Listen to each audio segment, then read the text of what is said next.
Yeah, you realize how cool the cycling community can be. You get people from, such a diverse background, not only at the pro level with different disciplines, but just, all walks of life. Bike is the great medium to bring all those people together. That was this week's guest, Kenny Burt of WTB and the Auburn Dirt Fondo, talking about the gravel riding community and how powerful a tool it is for bringing people together. This week we talk about the inaugural Auburn Dirt Fondo event and drill into a little bit of the specifics around tire selection for gravel riding. So with that, let's jump right in. Kenny, welcome to the podcast this week. I appreciate you making some time to join us. Hey, thanks, Craig. I appreciate what you're doing with this. Right on. Can you tell us a little bit about your background as a cyclist and where you do most of your riding these days? I was lucky enough to grow up in the South Bay Area, Santa Clara in particular. Started riding mountain bikes just after high school. The technology was getting better at that point in time, so quickly moved into downhill style of riding. But back then, you kind of did everything. You raced cross country maybe on Saturday and then raced downhill on Sunday on the same bike. Nice. So with that dirt background, it's interesting that you discovered gravel riding. When did that come into play for you? I originally discovered cyclocross bikes back in those early days. We were lucky enough in that area over in Santa Cruz. They had a great little cyclocross series that started. Funny enough, I started racing my mountain bike in this series before I really got underway with my mountain biking racing. Yeah, it's funny. I did a few of those series back in the day as well, and I remember Santa Cruz was the only place where I felt like I needed a cross bike because there was really a pure scene down there where when you were riding the mountain bike, people were like, "Hey, you should get on a cross bike. It's a little bit different of a sport." That's where I started to get excited about the idea of a cross bike, but being a poor college student and, trying to work part-time jobs to, fulfill my knobby addiction. Did you eventually get on a cantilever cyclocross bike? I did. Yeah. It was 5 or 6 years after I first raced in those Surf City events that I was able to, I started working in the bike industry. I worked for Titech back in the day. Their sister company was Voodoo Cycles, so I was able to get one of their frames and slowly cobble it together with old road and some mountain bike product.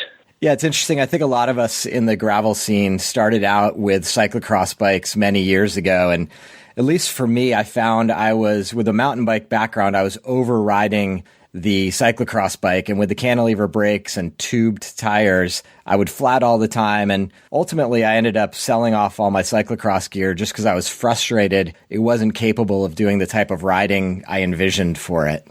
Yeah, well, I tried, probably like yourself, I tried to get out and explore some of my favorite smoother mountain bike terrain and mix it up with some road. But like you, I experienced not only the howling brakes, in inclement weather, but you'd have to bring a couple tubes with even one ride. And the tires were limited in size too. I think there were a few companies making a little bit larger sized tires, but I remember that first cross bike that I had pretty limited clearance. Maybe a 35 would fit in it.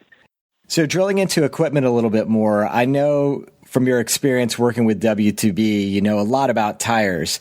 Can you talk a little bit more specifically about tires for gravel riding and racing and what you recommend and what you've experienced? Sure. I think that it all starts with the bead of the tire.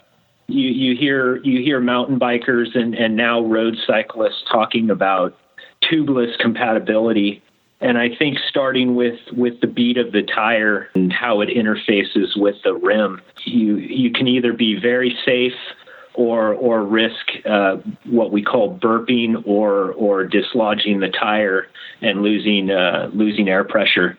Starting there and getting that dialed was paramount for wilderness trail bikes. We learned a lot from the technology. Is WTB offering both 650B and 700C gravel suitable tires? We are. We have a multitude of sizes. The 650, we started off with the plus size tires, which are, upwards of 47 millimeter bead to bead, which is a pretty sizable tire. I think that works out to be about a 1.8 or a 1.9 equivalent in mountain bike sizing. But now we're doing a 42, so a little bit smaller diameter option for the 650 rider. And then we have everything from a 32C, 700C tire up to a 45. So a huge amount of range and room for different riding conditions. Even cross racing. The tubeless compatibility allows, for a long time you heard tubulars were the go-to for racers, and I think they will always be there for the hardcore cross racer. But tubeless compatibility has allowed you to take some of that technology and get some of that suppleness without the painstaking process of gluing on tubulars to get that nice cush ride or ultimate traction for corners. Tubeless compatibility will give you most of that at a fraction of the cost, and also be equally or more safe than your tubular tire options. How has WTB addressed mixed terrain riding in its tread patterns? We've tried to come up with the same strategy that we used for mountain biking, in that, you have tires that roll fast. They typically have a low profile center knob, but you usually will always want very positive engagement with the ground on your intermediate and edge knobs. So we've taken that and applied it to the gravel side of things too. And when mud is introduced or wet climate, you want a little bit more knob with some open spaces in between. We've come up with an option that still rolls fast on the pavement, but the intermediate and edge knobs have a little bit more space between them, so the mud can clear and you get positive engagement with the ground. Yeah, there's certainly a lot to think about with tire selection. When you think about the types of events you may have done over the last 12 months, at least for me, I think I could have selected a different tire for each one based on the terrain.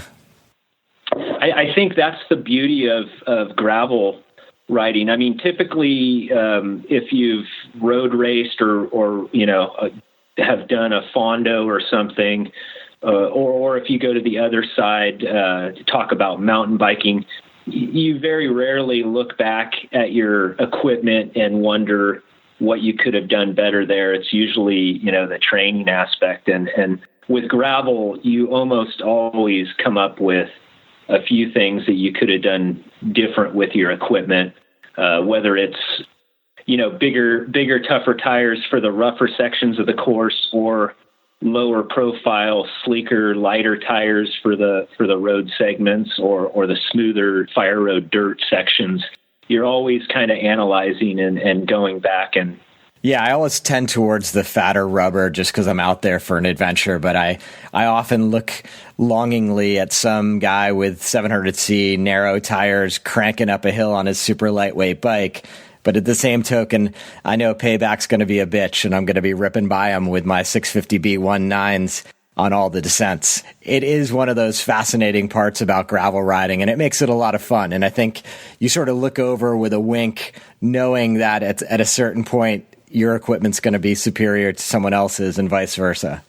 I think when you're in doubt, going a little tougher or larger diameter tire is always the best bet. But it is funny how you look over at a lighter weight setup, and whether it be mile 70 or up a grueling climb, kind of wish that you had that just for that one section. Yeah, I think until the industry got the vision for more adventurous riding, the necessity to put wider tires on those bikes really wasn't there. over the last 6 years, I think we've seen an explosion in frame builders and larger companies building those bikes that can accommodate this type of riding.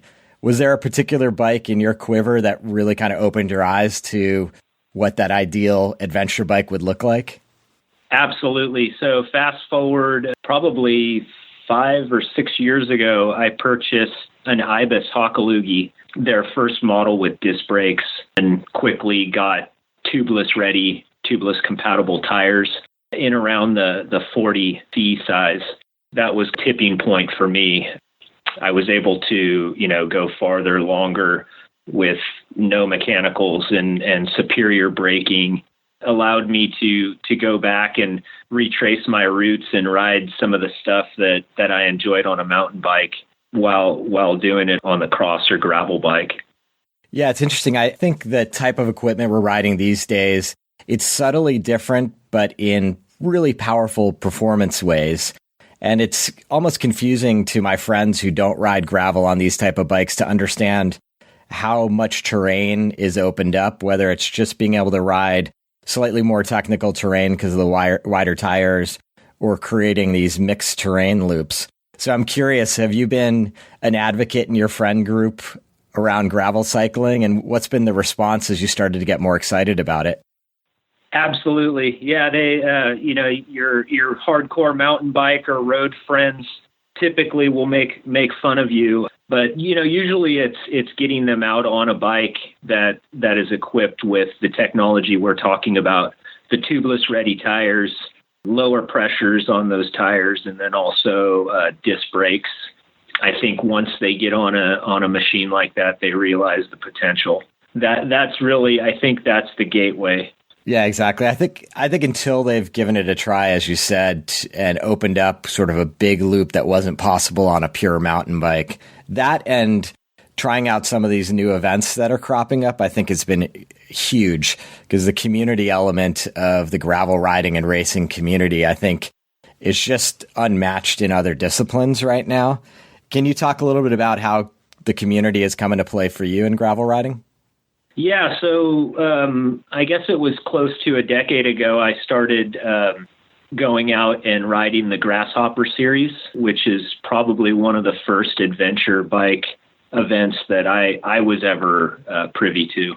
A lot of the events you can do on a road bike or a mountain bike, but, usually the gravel or cross bike would be the perfect go-between, where you can, literally do any of their events on a gravel bike and not be hindered with either the weight of a traditional mountain bike or the limited tire size and braking of a road bike. Those Grasshopper events, I think, are there's this amazing combination of you've got a bunch of ex-pros racing at the front, but the whole day is community-oriented. Afterwards, everybody's hanging out and enjoying a beer or two. It just makes a great day out. Yeah, you realize how cool the cycling community can be. You get people from, such a diverse background, not only at the pro level with different disciplines, but just, all walks of life. Bike is the great medium to bring all those people together. And it really, the events themselves are amazing, and you get to see, more terrain in a day than you typically would out on a ride. Spending a little time after the event and talking to people, that really brings, I guess, the element of, friendship, camaraderie, and the larger Northern California community together. Yeah, it reminds me of the early days of mountain bike racing, where people would camp at the event and everybody would hang out together, and it just was about racing and riding new terrain. I remember growing up in the Mid-Atlantic, I would specifically sign up to race because I wanted to see what it was like racing in West Virginia, and having someone lay out a course for me and knowing there was going to be a bunch of like-minded cyclists around just made it an obvious way to spend the weekend. Good way to keep yourself healthy and expand your network of trails and possibly meet some new friends along the way that have the same goals and possibly ride some new terrain with them along the way. Yeah. So you recently decided to put on an event of your own. What inspired this? Well, it's been something I've wanted to do for quite a while. I now live full-time in Auburn, California. I've discovered the gravel riding is really second to none here. And the area is, rich with history, not too far away from where gold was discovered. And the area and some of the routes are, really, they were developed from gold miners going into these canyons. And I'm using some of these roads, fire roads and trail, to show people what we have in this region. Awesome. Were you designing it with a specific type of bike in mind? Did you want it to be on the more technical side of gravel riding, more fire roads? What's the mix you're shooting for? I wanted to try to create a mix, a little bit of everything. I initially started riding this stuff when I was training for the Lost and Found gravel event up in the Sierra Nevada, and then just started expanding my road rides into these dirt areas and then utilizing some of the trails that I have ridden for many years on my mountain bike, kind of getting the perfect balance of painful for your upper body, single track riding, and then being able to jump out on the road and stretch out and maybe grab a quick bite to eat and then back into the dirt for a nice lung busting climb to experience, some of the views that we have around here. Yeah, for those of you who haven't been to Auburn, it's a spectacular part of Northern California, and I've sampled a little bit of the trail system, but I'm really looking forward to getting up there and having you map out an epic day on the bike for us. Yeah, I think I have a good one in store for us. The event's going to be April 28th. It's the Auburn Dirt Fondo, and I think I've pretty much nailed the course down. I've kind of gone back and forth with eliminating some of the busier roads and trying to make the return back to Auburn as memorable as possible. And being void of traffic, I think only helps that. And any other tips and tricks you have for our listeners who are going to get prepared for the event?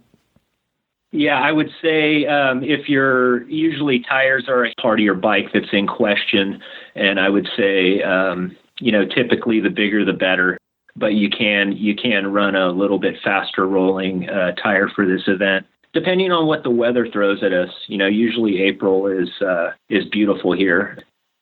Well, like any adventure, it wouldn't be as much fun if we knew everything that was going to be in front of us.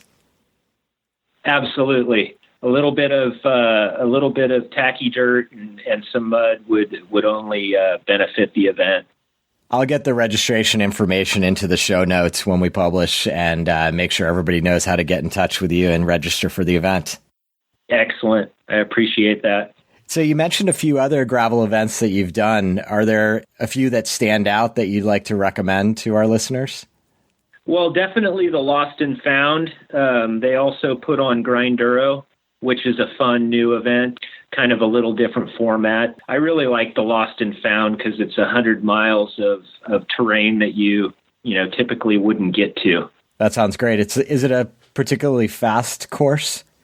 Every year's been a little bit different, but they're kind of bringing it back to bring the speed of the event up. Last year was, we here in California, Northern California, we had a pretty serious winter. So the roads took a beating. So it was quite a bit tougher on a drop bar bike and almost made it, kind of a hardtail 29er affair for the fast guys. I think this year will be quite a bit faster. If I remember correctly, the first year I did it, for the first 4 hours of the race, this is a 100-mile race. For the first 4 hours, we averaged over 20 miles an hour. I'm guessing that they'll probably get back to that. That's exciting. Yeah, I think it's interesting as course designers think about how they want to push the limits of the equipment and endurance. There's such a balance between the type of riding, the speed of riding, the amount of vertical feet you're going to be climbing that really makes course design an art. A little bit of rough terrain is always exciting to challenge yourself on a drop bar bike.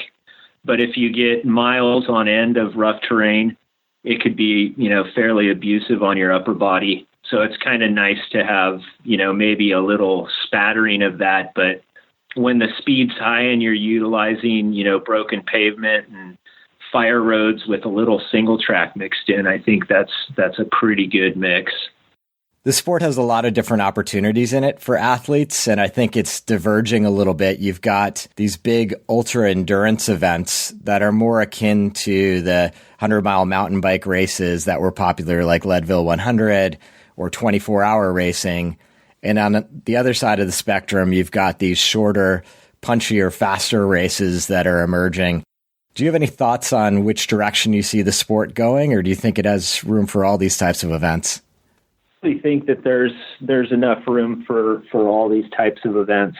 I mentioned Grinduro, and this is an event that's about 60 miles in length, but you have time segments within the event. So you end up doing about 30 or 40 minutes of racing through, something like 4 or 5 different stages.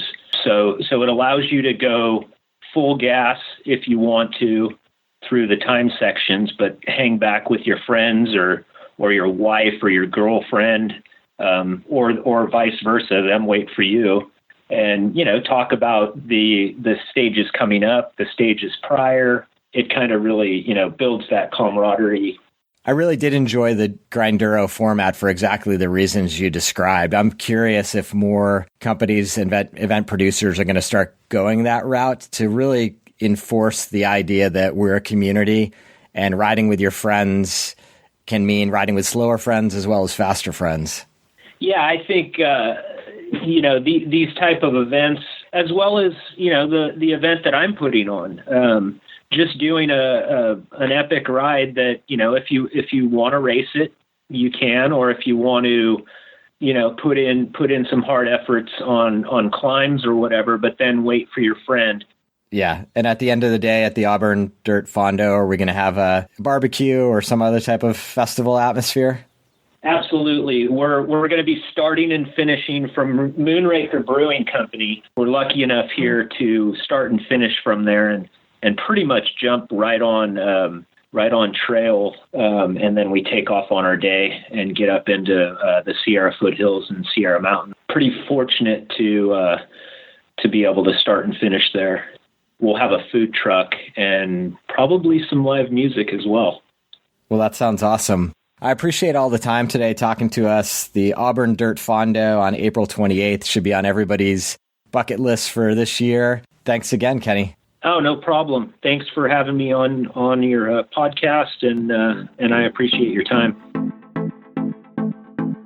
Thanks for joining us this week. Remember to check the show notes for the links we discussed for the Auburn Dirt Fondo. And this week, if you could do us a favor, please subscribe and rate the podcast to help us gain a little bit more visibility. If you have any questions, feel free to hit me up on Instagram at @thegravelride or shoot me a note to Craig at thegravelride.bike.